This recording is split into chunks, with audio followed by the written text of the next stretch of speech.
I know we're already a week into June, but it still isn't too late to do my May favourites, right? For the third month in a row, I've got a favourites video for you. A lot of my favourites this month aren't really things that I can show you. This may seem like more of a chatty video than normal, but unfortunately, that is just how we're gonna roll. First off, I've got two music favourites. The first are a band that I mentioned last month. I just have to include them again because during the month of May, the obsession just skyrocketed. The obsession can't go any higher, in all honesty, it cannot. And that is One OK Rock. And yes, I know I spoke about them last month, so I'm not really gonna talk about them that much. Hopefully I could talk about them for days. I've been watching videos of them on YouTube. I've been watching so many of their live performances over and over again, and I never do that with any artist that I like. I very rarely sit and watch live performances. A particular album that I want to talk about though is this one. I ordered a physical copy of this album, which you can only get in Japan. Amazon do have it, but it's like £40, £50. See, all albums before 35, they're like so expensive.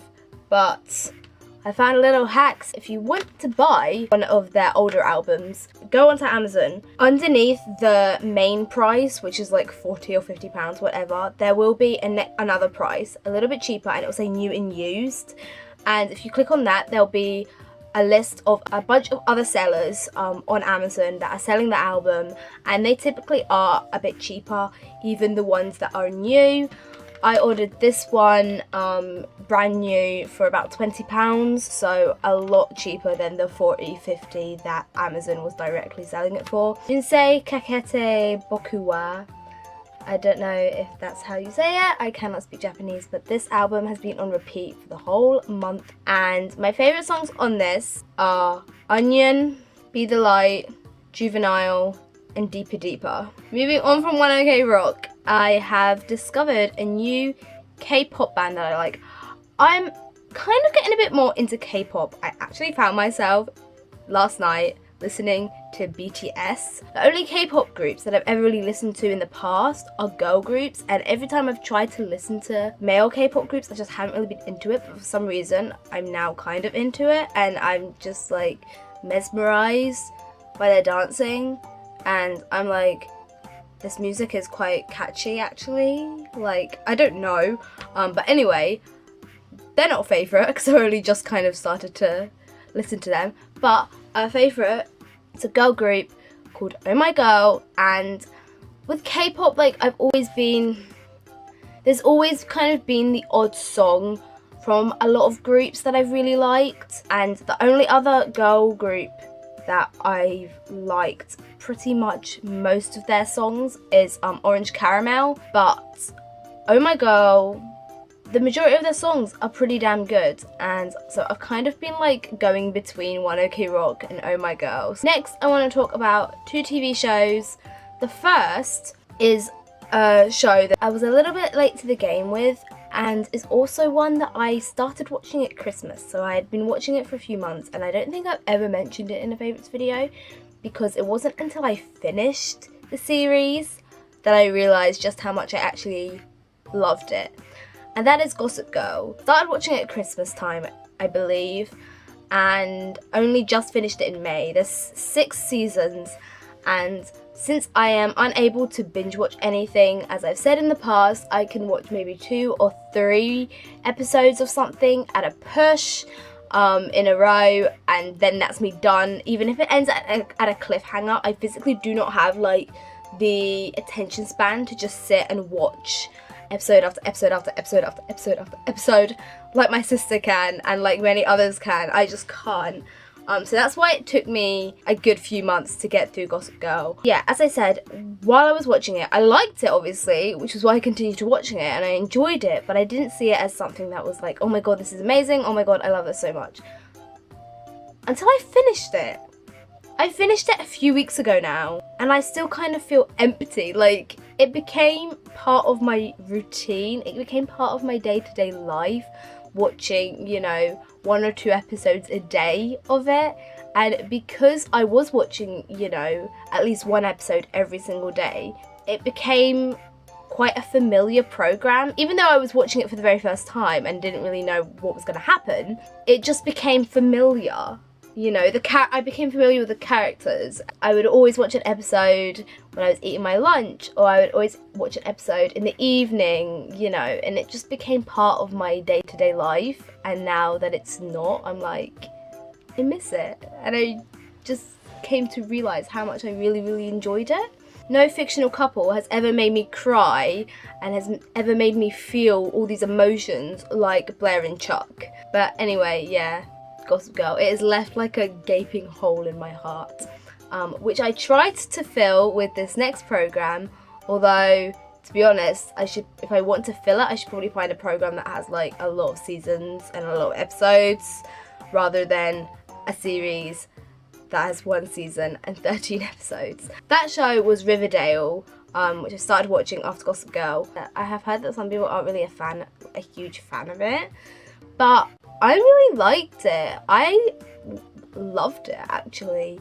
And it only took me a few days to watch, which was quite good. I think it took me about maybe like 4 days, which is good for me. I'm sure a lot of you have seen it because it was talked about a lot. It has been picked up for a second season, I believe, so I'm pretty excited about that. Next, I want to talk about a film. I've got a film favourite, and that is Guardians of the Galaxy. Both the first one and the second one. I've never been an overly huge Marvel fan. For years, the only Marvel films that I had ever seen and enjoyed were the Spider-Man films. Both Tobey Maguire and Andrew Garfield. And I just never really looked into watching any of the others. I just kind of thought it wasn't really my thing. I never really gave them a chance, other than Spider-Man. My sister and our friends are Marvel fanatics, and they always go to the cinema whenever a new one comes out. So I thought I'll go to the cinema with them to see these Marvel films. And obviously the second Guardians of the Galaxy came out, and I hadn't even seen the first one, so I watched the first one the day before we went to see it, and I really enjoyed it. And then I really enjoyed the second one as well, and I think it's actually kind of overtaken the Spider-Man films for me. And obviously I want like a Baby Groot so much. Baby Groot was so adorable. Oh my god. Keeping on with the theme of watching things, now that I'm not at uni, I've been watching a lot more YouTube, and I found a new YouTuber who I am obsessed with. Oh my god, it's so hard these days for me to find a new YouTuber and become obsessed. That YouTuber is I am Kareno, that's her username, and I love her. Her style is just gold. Literally, she just looks so effortlessly cool all the time. I love her. Oh my god, I wish I was her. And she's just so adorable and cute, and she just seems like a really positive, good person, you know when if you watch someone on YouTube, you can just tell that they're like, if you met them, they would just be like the nicest person ever. And that's how I feel Karen would be. There are very few YouTubers that I will find and subscribe to and watch their older videos.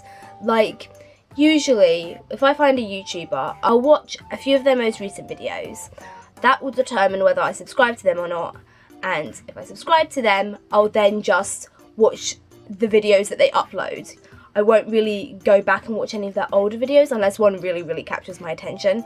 But I find that with Karen, I've been going back and watching her old videos, and her Instagram is also goals. Like, I love her Instagram as well. And another YouTuber, well, 2 YouTubers actually, that I've kind of not rediscovered, but like, well, yeah, I suppose my love has been reborn for them. I've been subscribed to both for a while, and that is Charla in Japan and Taylor R. I've been subscribed to Charla for about 2 years, possibly longer. I've been subscribed to Taylor for over a year, I think, maybe a year and a half. If you don't know, I am obsessed with Japan. I love Japan. I think it's an amazing country. I plan on going there in like 3 years when I graduate uni. I'm starting to save, so that's really exciting. But in the meantime, to fuel this need to go to Japan, I watch a few Japan YouTubers. I say Japan YouTubers and not Japanese YouTubers because none of the YouTubers that live in Japan that I watch are actually Japanese. I don't think. A lot of them that I watch, including Charlotte and Taylor, are actually from abroad and moved to Japan, which I find really interesting. As I said, I've had more time, so I've been watching their videos again. Taylor uploads every day usually. For the most part, she uploads most days, and it's just kind of like vlogs. She does some DIY stuff as well sometimes. And Charlotte, she vlogs, and she also just kind of, I don't know how to say it, like she'll like actually, I feel like her videos are sometimes a bit more educational in the sense of Japan. Like she'll kind of do more videos on about certain places in Japan. Well, I feel like Taylor's are a lot more casual. Next, I've got a couple things fashion-wise that I want to talk about. I have really been loving wearing crop tops with jeans. This seems to be my go-to outfit now, although I'm not wearing a crop top today, typical.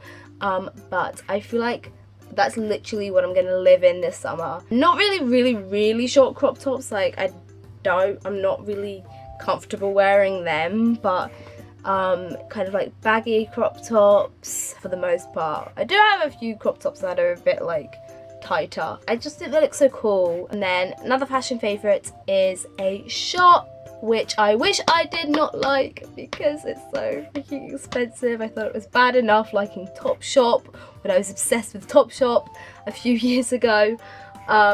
That is Urban Outfitters. Ever since my style has changed and evolved a bit, I seem to love everything that's in Urban Outfitters. I don't think I'll ever buy anything full price in Urban Outfitters because it is so expensive, but I've got a few pieces that I've bought on sale, and I think even though it is a bit more expensive, I feel like it will be worth it because obviously the more expensive something is, the better quality it is. So hopefully these things will last me a while. And there's a specific brand in Urban Outfitters that I just seem to love more than their other brands, and that is BDG, I think it is. Is it BDG? BGG? I think it's BDG. I've got like 3, well, I say 3. Right now I've got 2 items from that brand.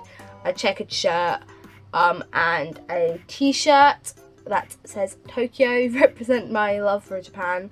And I've also ordered a jacket, like a waterproof type jacket from it, which will maybe arrive today. It's been dispatched. I'm awaiting. And the final favourite is a bit of a random one. Energy drinks. Now, when I was in high school, probably about 4th, 5th year, I was obsessed with energy drinks.